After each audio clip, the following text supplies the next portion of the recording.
to be with you today, now less than 100 days from a great victory for the people of the United States when we elect Donald Trump as the next President of the United States of America. You know, it was just a couple short weeks ago that I got a phone call. It's late at night on a Wednesday night. My wife and I had thought through it, prayed through it, and I said yes, that I would be willing to run and serve as the next Vice President of the United States of America. And I got to tell you, I said yes in a heartbeat, because you have nominated a man who never quits, who never backs down. He's a fighter, he's a winner, and up until very recently, it seems like he's been out there doing it all on his own, but now we are united, we are come together, and we are going to make Donald Trump the 45th President of the United States, and we will make America great again. You know, it is pretty amazing. You look at what they're offering on the other side. At the very moment when it seems that all of America is crying out for something new and different, the other party has answered with a stale agenda, tweaks of the failed policies of the last 7.5 years, and the most predictable of names. You know, people in both parties are restless for change. We're ready to break free from the tired patterns in Washington, D.C., and Democrats just anointed someone who represents everything this country is tired of. So let's just decide right here and now in Tucson, Arizona, that Hillary Clinton will never become President of the United States of America. Can we do that?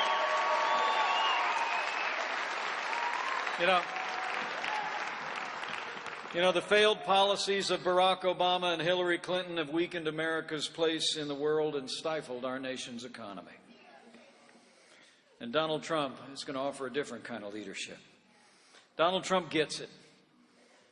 He's a genuine article. He's a doer in a game usually reserved for talkers.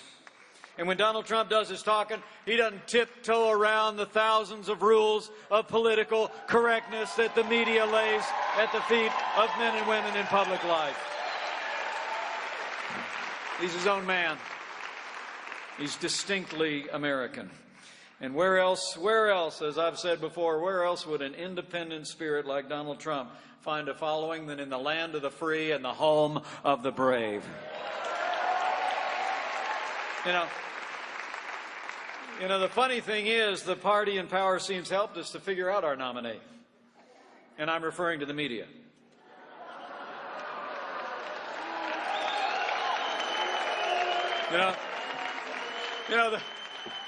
The Democrats and the mainstream media, it's amazing. I mean, they all keep telling each other that the usual methods are going to work, right?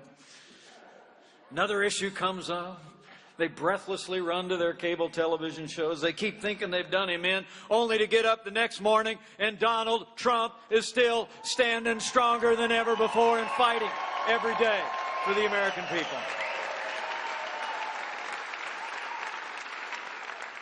You know, Donald Trump is going to bring a new kind of leadership to America at home and abroad.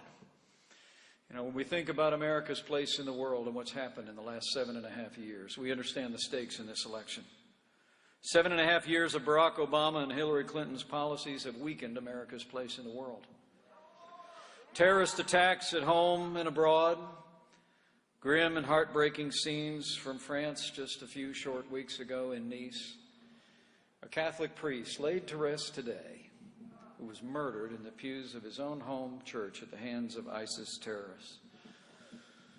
Anarchy across the Arab world. For all the world, it seems that the world is spinning apart in the wake of this season of leadership. You know, history teaches us that weakness arouses evil. And I believe that Hillary Clinton and Barack Obama's foreign policy of leading from behind, moving red lines, feigning resets with Russia, and the rise, rule, and reign of ISIS are a testament to this truth of history. So I submit to each and every one of you, when Donald Trump becomes president, we will not spend our years apologizing to our enemies and abandoning our friends. America will once again lead from strength on the world stage.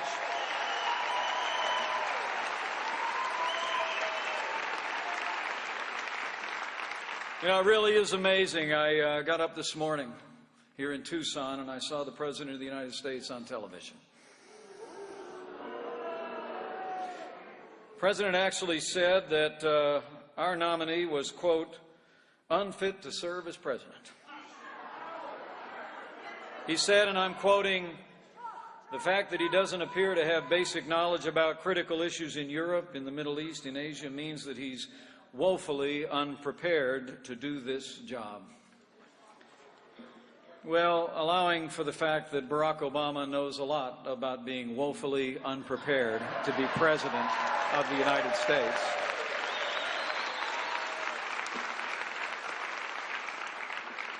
Why don't we look at the record?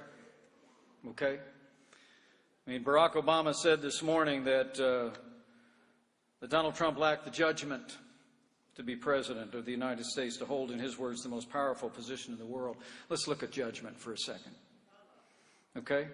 It was Barack Obama and Hillary Clinton who, after hard-fought gains in Operation Iraqi Freedom that found Iraq stable in 2008, squandered that, pulled our troops out without a status of forces agreement, created a vacuum in which ISIS was able to conjure itself up out of the sands of Iraq and overrun those American gains. It was Hillary Clinton. It was Hillary Clinton who instigated.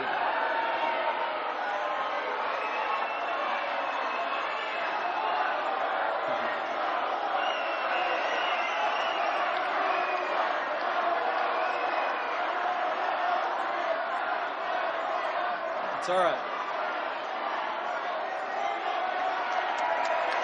Thank you, sir.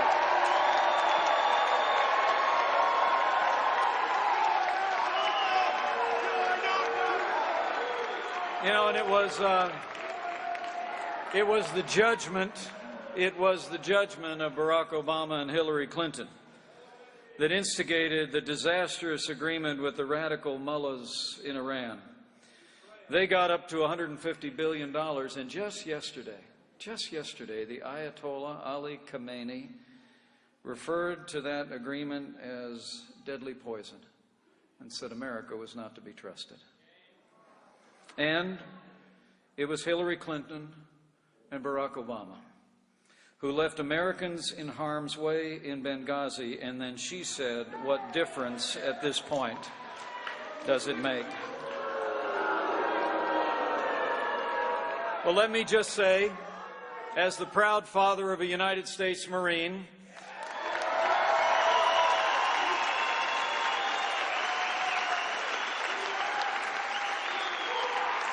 anyone who said that, anyone who did that, should be disqualified from ever serving as Commander-in-Chief of the Armed Forces of the United States of America.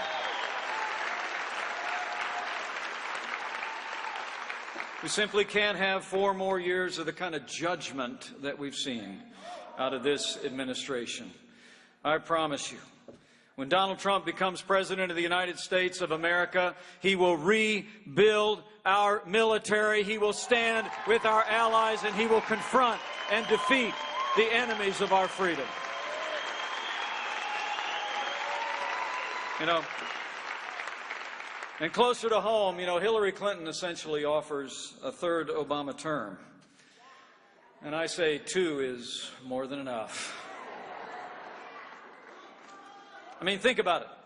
Hillary Clinton championed Obamacare because years earlier she had all but invented it. The national debt has nearly doubled in the past 8 years, and Hillary Clinton's only answer is to keep borrowing and spending and taxes and regulations. It's just incredible. I mean, if you listen to that speech that she gave a week ago, and I'll be honest with you, I had about as hard a time staying awake during that speech as her husband did.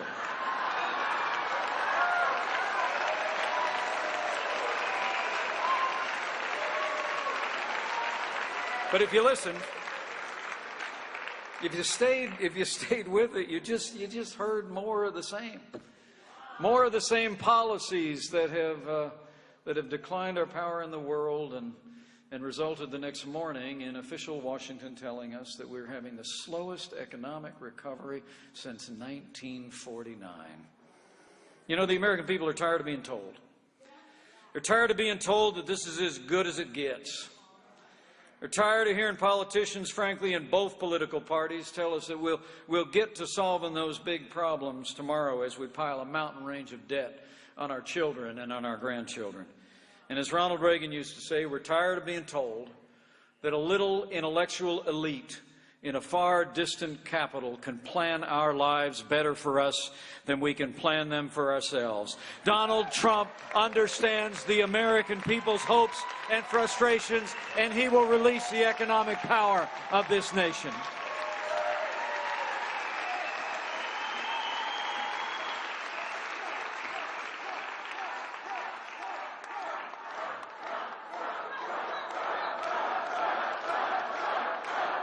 You know, they tell us this economy is the best that we can do, but Donald Trump and I both know it's nowhere near the best we can do. It's just the best they can do. And with balanced budgets, lower taxes, repealing Obamacare, we will make America's economy great again. And it will be working for every citizen in our nation. And I got to tell you, being around Donald Trump, seeing the way he deals with people from every walk of life, he's a man who's never forgotten the men and women who work with their hands, who grow the food, who build our roads and bridges, who tend to our sick, teach our kids, or protect our lives and property. You know, it's been a very challenging time in the life of men and women in our law enforcement community.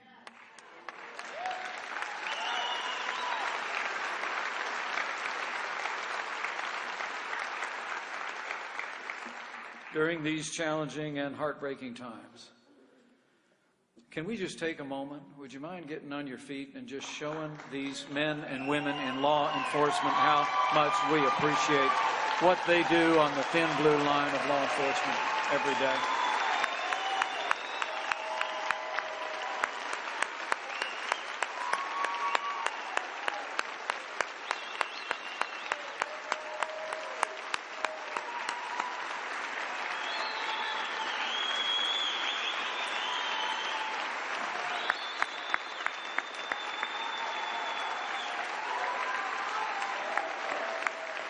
Well done. Well done. As the Chief Law Enforcement Officer of the United States of America, I promise you, a President Donald Trump will support our law enforcement at every level, provide the resources for them to protect our families and come home safe to theirs. You know, the choice could not be more clear in this election. Americans can elect someone who literally personifies the failed establishment in Washington, D.C., or we can choose a leader. We can choose a leader who will fight every single day to make America great again. It's change versus the status quo. And I'm telling you, my friends here in Tucson, Arizona, when we make Donald Trump president of the United States, the change will be huge.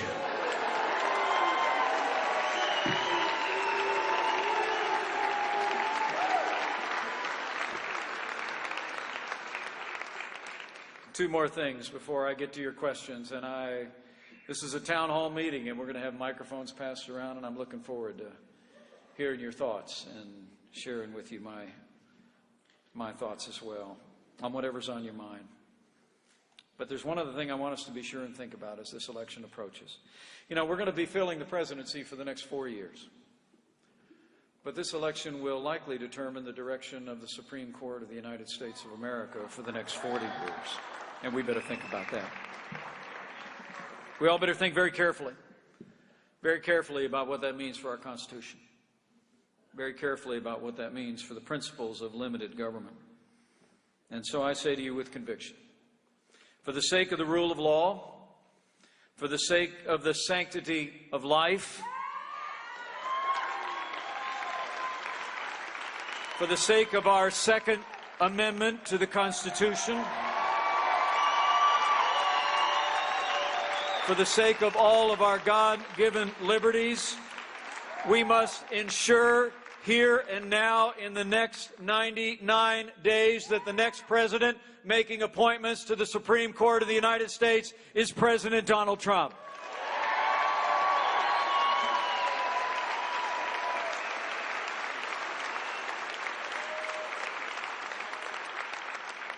You know, this is a challenging time in the life of our nation. And as someone who literally grew up with a front row seat to the American dream, my heart has been heavy as I've seen the divisions that have arisen in recent years, seeming like pitting one American against another on one issue after another. I think it's an important time for us to remember that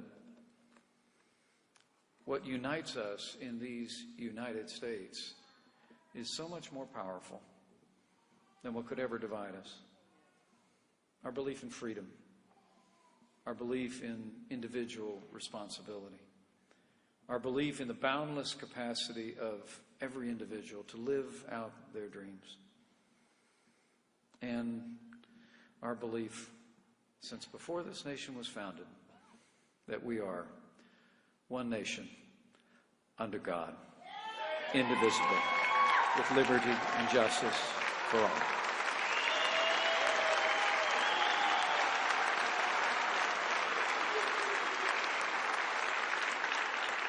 And so I say to you on behalf of my little family, if, like us, on occasion you bend the knee, it'd be a good time to do it.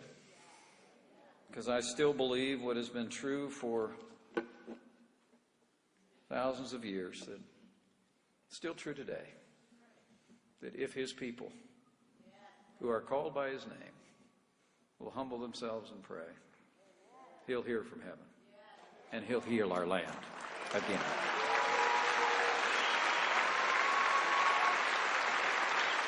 So,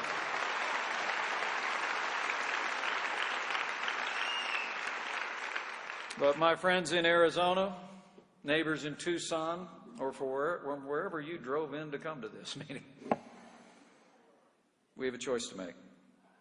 But I have faith. I have faith that God is not done with America yet, and I have faith in the boundless capacity of the American people to right the ship again.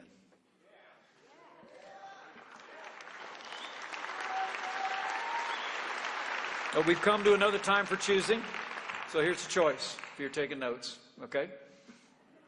And I'm going to slide over and take your questions.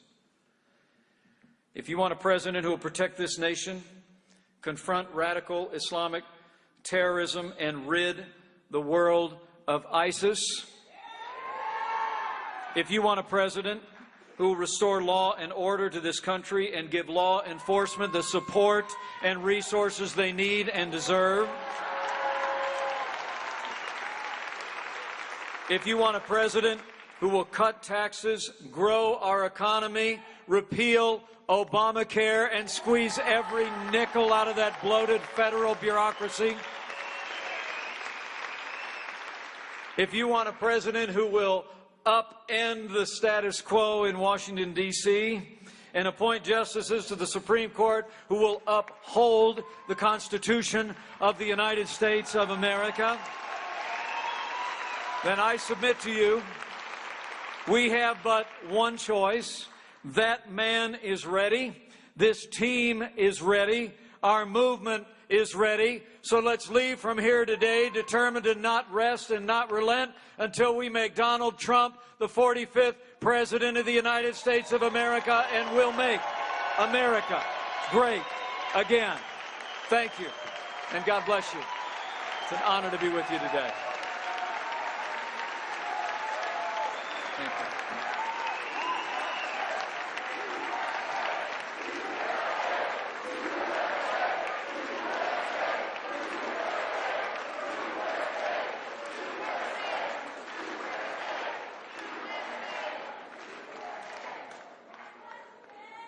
Thank you. All right, now it's your turn. I'm glad I got that off my chest. It's just so important, I think, that we take time and we remind each other what we already know, right? The stakes in this election, the choice in this election. But now I'm interested in what's on your mind. How about right down here, the gentleman in that well-earned cap? You mind? Pass it down to him. While he stands up, could I ask all of those who've worn the uniform of the United States to please stand up and allow us to show our appreciation? Thank you for your service.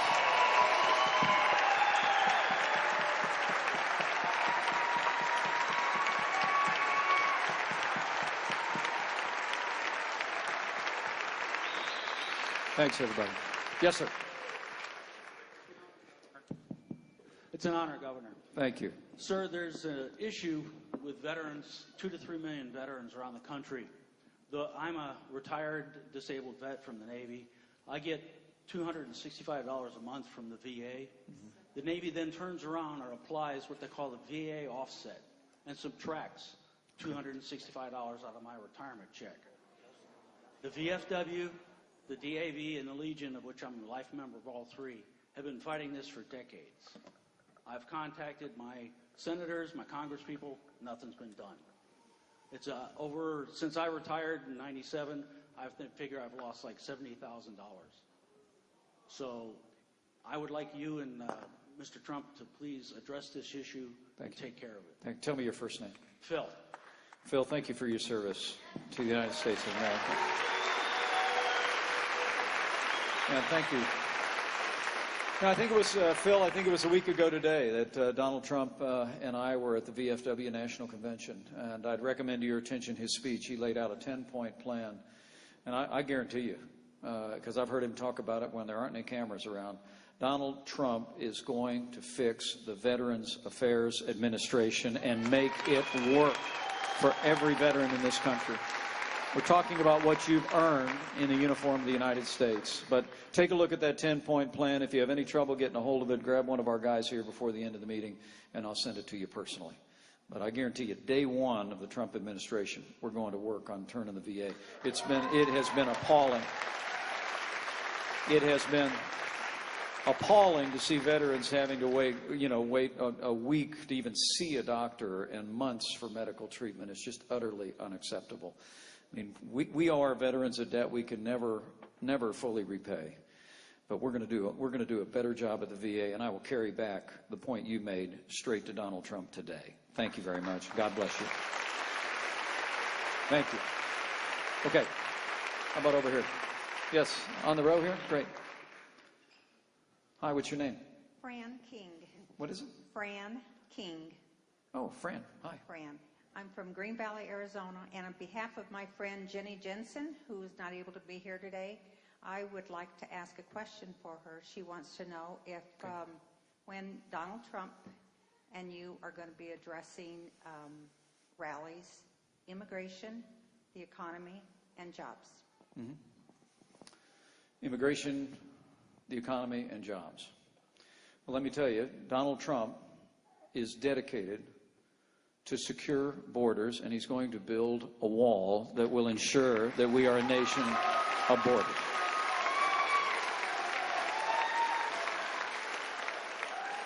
I promise you that.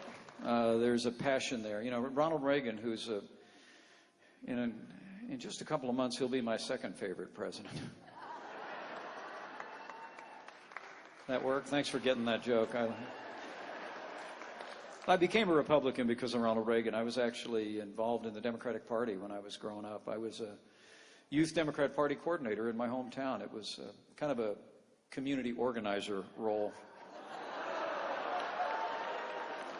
But to be around Donald Trump, Ronald Reagan said memorably, a nation without borders is not a nation. And I promise you, Donald Trump is going to ensure that we are a nation of borders and that we uphold our laws. And also, make no mistake about it, and I think he's got a speech coming up in Detroit in a couple of days. You'll see an economic plan that, unlike Hillary Clinton's plan, which is a plan of kind of more stimulus spending, right, and more green jobs with their cap and trade regime, but you're going to hear us talk about cutting taxes, cutting red tape, ensuring that businesses in America can compete from a tax standpoint with businesses all over the world, and we are going to fight to keep American jobs in America. So get ready to hear that. It's coming in the next week. Okay. How about run up this way? You want to slide up that way? Grab somebody? Great. How about this gentleman right on the row? Thank you. What's your name? Vince Gonzalez, sir. Hey, Vince. How you doing? Great. I want to preempt my question with welcome you to Tucson, sir, this wonderful area. Thank you for coming to our monsoon Thank you. season. I love Tucson. Great welcome. What a beautiful city. One of the things that has to be done is we have to clear house on all those ridiculous czars that he put appointments to. That's not our system, and I hope you guys will do that. But my question to you is this. We need a dynamic duo in Washington, President, and I thank God that he made the choice of you. I read a lot about you. Thank you. You stand for a lot of things I stand for. Thank you. I'm very humbled by that. You ride Harleys like I ride. I'm very humbled by that. Thank you, Vince. So my question to you is this. How best in that dynamic duo situation, how do you see yourself fulfilling and being the most incredible vice president that you can to an incredible president like Mr. Trump? How are you going to do that? Thank you, sir. Well, I got stuck on the dynamic duo image there. Kind of a Batman fan. I was just getting lost in that for a second. It's a really wonderful question, and the first thing I'm going to do is I'm going to get up every day and work my heart out to take the vision of President Donald Trump and translate it into laws and policies and changes on Capitol Hill. That's what I'm going to do. Okay? That's what I'm going to do. But I honestly think, Vince, maybe because Donald and I have talked about this before he made the call and offered me this opportunity.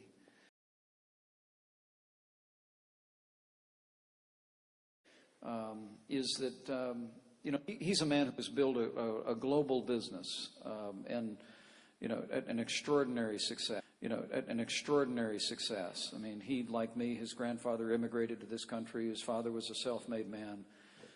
He went on to build an incredible business enterprise. My path has been different. I had my own little business. I worked in radio and television for a while, but I spent 12 years in Washington, D.C., and I've been a governor for 4 years. And I got to tell you, if I left to live, I'd want to live it as a member of Congress, because that was the longest 12 years of my life.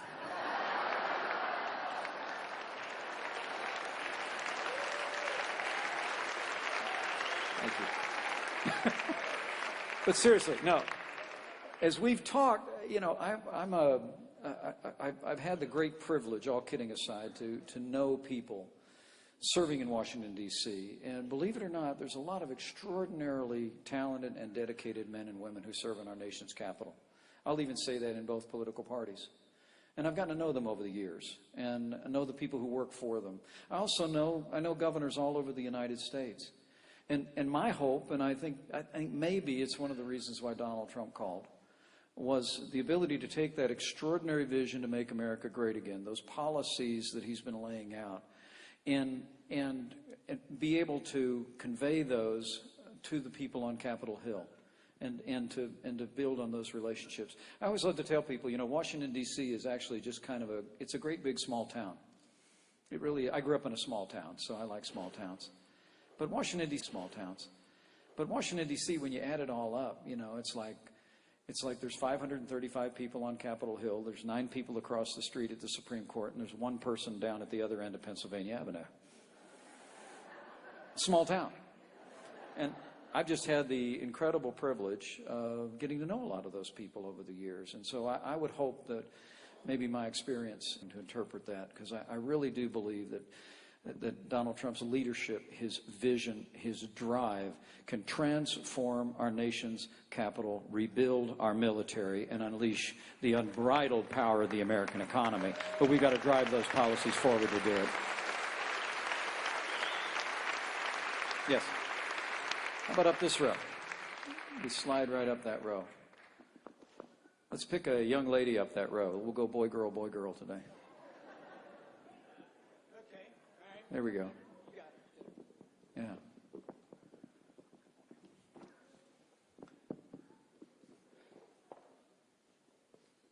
Share with me your first name.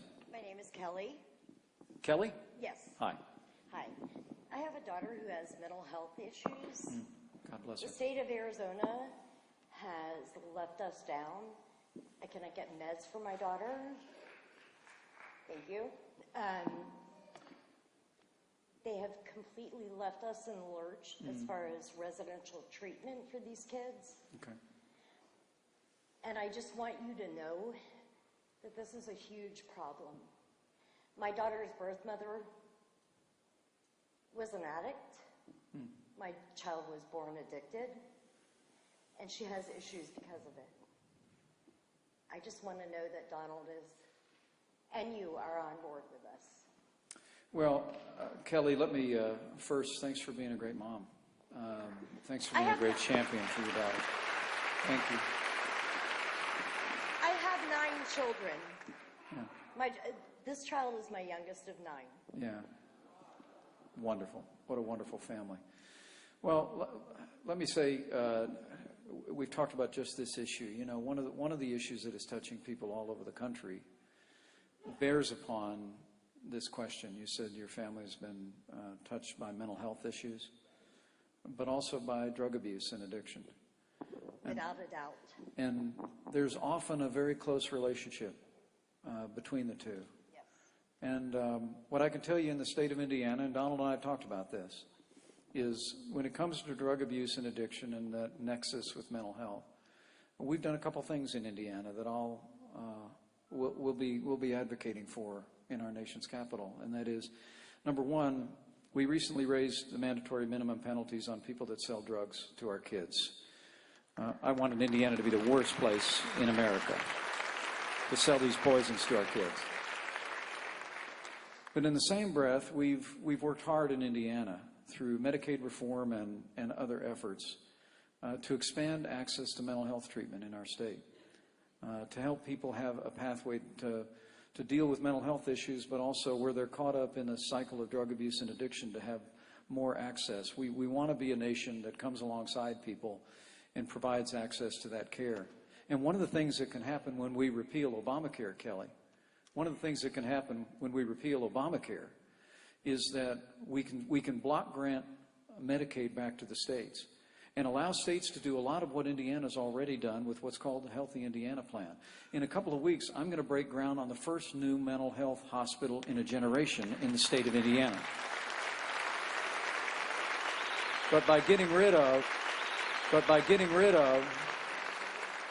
won't belabor it, but by getting rid of this one-size-fits-all national health care policy, we can allow states to innovate, invest in the kind of resources and the kind of treatments that are most needful here in Tucson, in Phoenix, in Indianapolis, in Bedford, Indiana, and everywhere in between. So God bless your daughter, and thank you so very much, Kelly.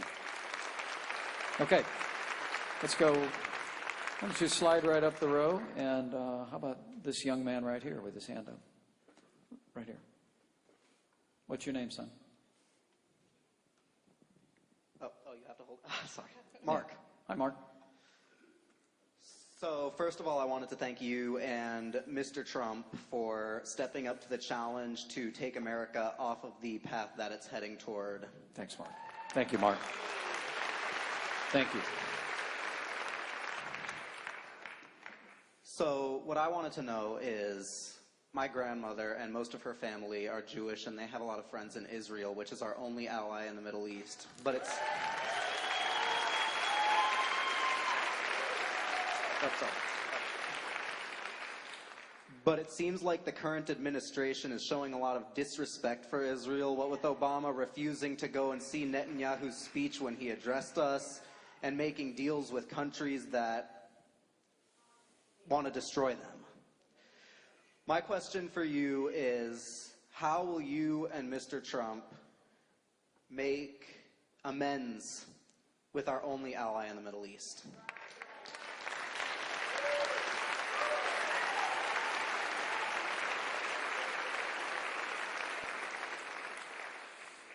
Mark, I'm very impressed with you. I don't know how young you are, but That's worth a round of applause. Wow. Nicely done.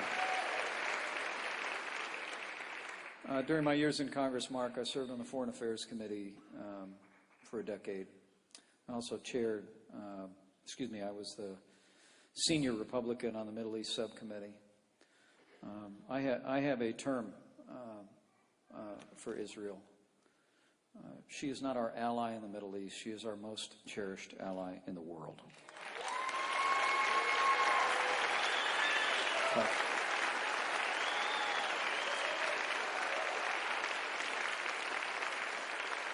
And in these times where we see Libya imploding, Syria imploding, Iraq coming apart because of the policies of this administration, I promise you, when Donald Trump becomes president, Mark, there will be two things the world knows. Number one is they will again know American strength. And number two, if the world knows nothing else, it will know this: America stands with Israel. Okay.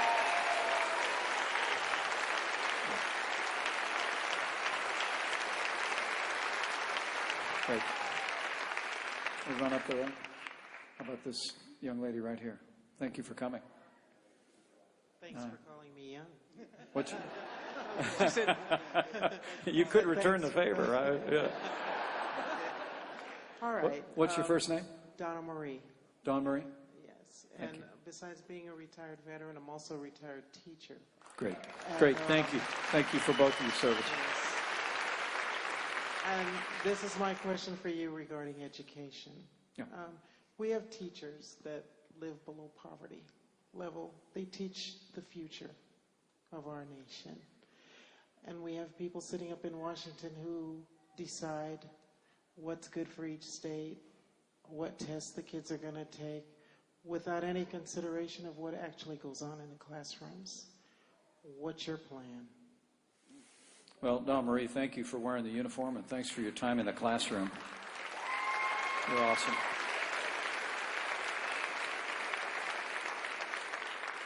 Look, I'll tell you what.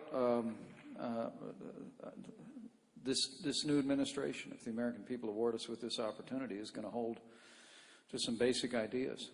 One of them is that government that governs least governs best, and that education is a state and local function that ought to be driven by parents and teachers and officials at the local level. Okay? Dawn Marie, I was in Washington, D.C. about 6 months. I was a brand new member of Congress, right? I was a Republican, had a Republican president, and the first bill that he sent to Capitol Hill was called No Child Left Behind. I was one of only about 50 members of my own party to vote against No Child Left Behind, because I believe education is a state and local function. Washington, my view about our schools is Washington can give resources, not red tape. Because we all know that we want that accountability in the classroom. My wife Karen is backstage here somewhere. She came out with me. Was taught for 25 years in the classroom. Elementary school teacher, an art teacher. Okay? I've always believed, and I know Donald Trump believes, there's nothing that ails education in this country if we give parents more choices and teachers more freedom to teach. Okay? I mean, honestly and truthfully, making it possible for teachers to keep more of what they earn, to make a better living, and giving parents the ability to choose where their children go to school is going to be at the center of the agenda of the Trump administration for education. Okay? I promise you that. Okay. Over here.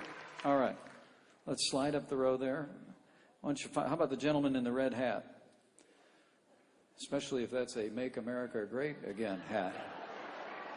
Good. Hi, my name is Joseph, and Hi, Joseph.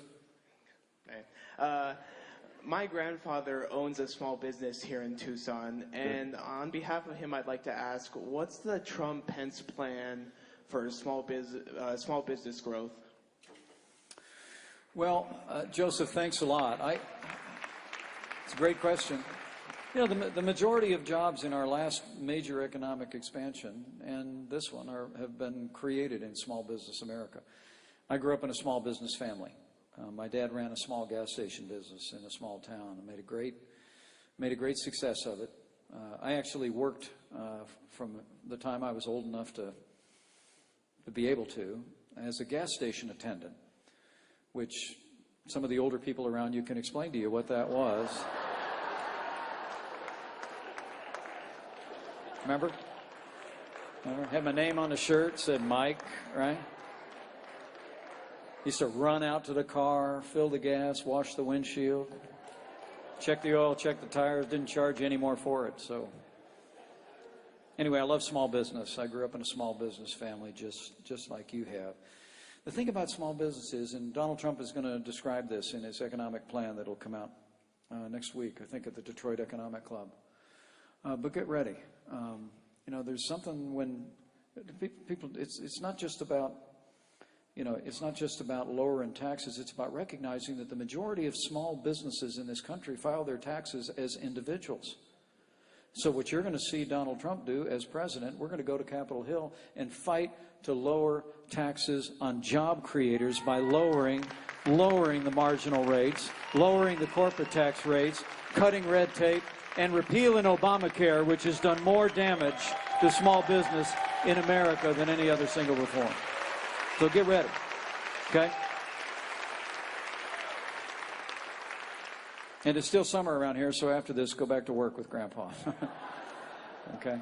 Good to see you, man. Thank you very much. Okay, right up on the row on the right there. How about this young lady? What's your name? My name's Felicia. Elisa? Felicia. Felicia, thank you. Thank you so much.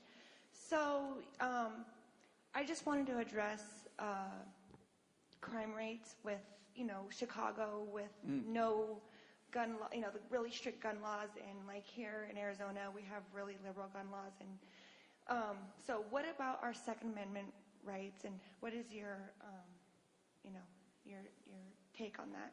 Right. Well, what I can tell you is that the choice on this, I don't think, could be any more clear. I mean, Hillary Clinton is a candidate for president who essentially is promising to rewrite the Second Amendment. But Donald Trump and I know firearms in the hands of law-abiding citizens makes our communities more safe, not less safe. Okay?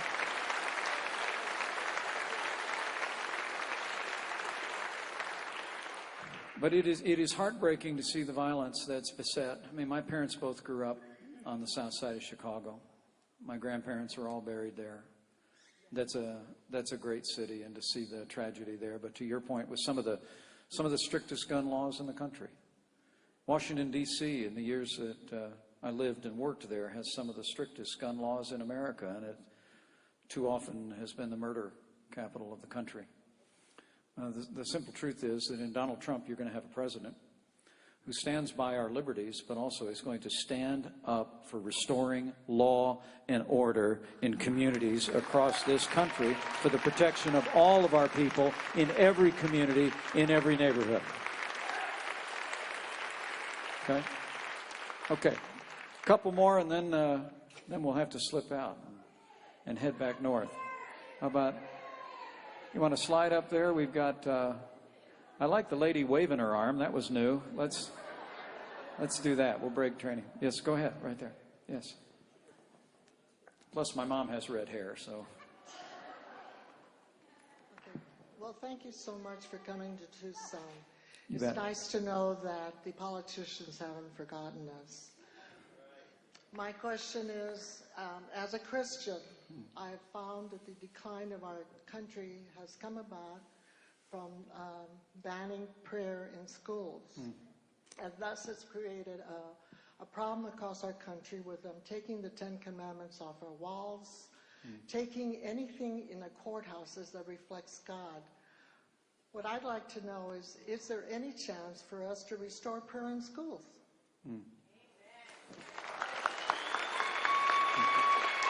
What's your name? I didn't get her name. Linda? Thank you, Linda. Thank you for your testimony, and thank you for cherishing our Our freedom. Thank you for cherishing our freedom the way you did.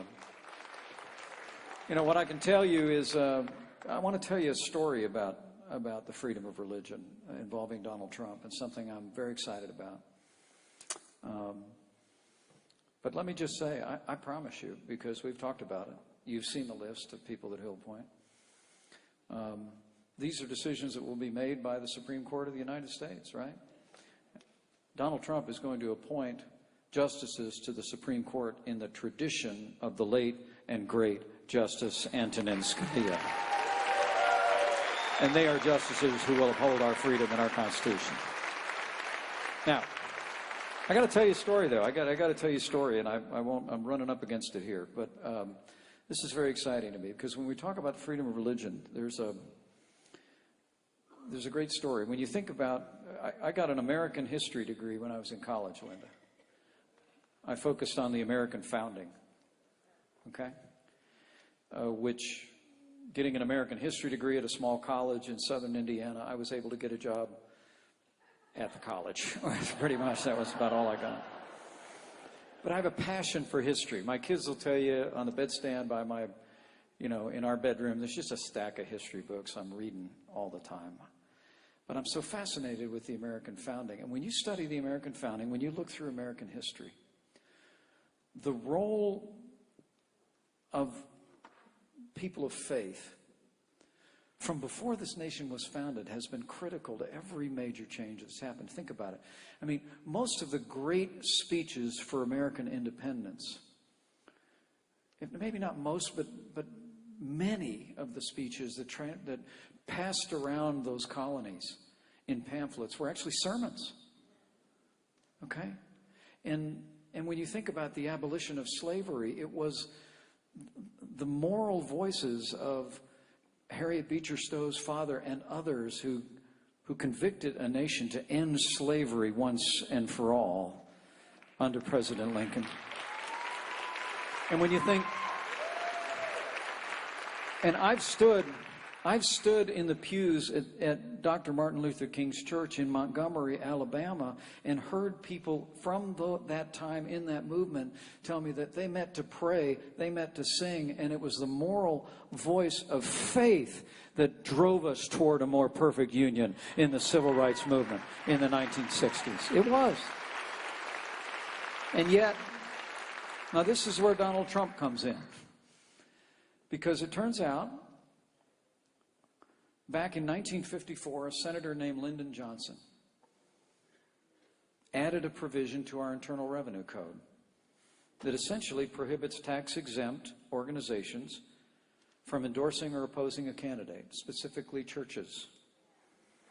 Right? Now, here's the story. I love this story. And Donald's told me more than once. Tell people about that. He's at a meeting with a bunch of pastors about 6 months ago, and they were all expressing their strong support for him. They sense his heart. They sense his passion, his stand for the right to life, his stand for the values that we care about, and the Constitution. And then he said to them, well, why don't you go back and tell people at your church here? And they said, well, we can't. And he said, why? And they said, the Johnson Amendment. The churches... And go back, and if you're in a church, synagogue, or any faith community, go ask the leaders.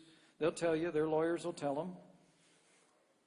We're going to put our tax-exempt status at risk if we speak out boldly. Okay? Now, I like to put it this way. Politicians always ask what.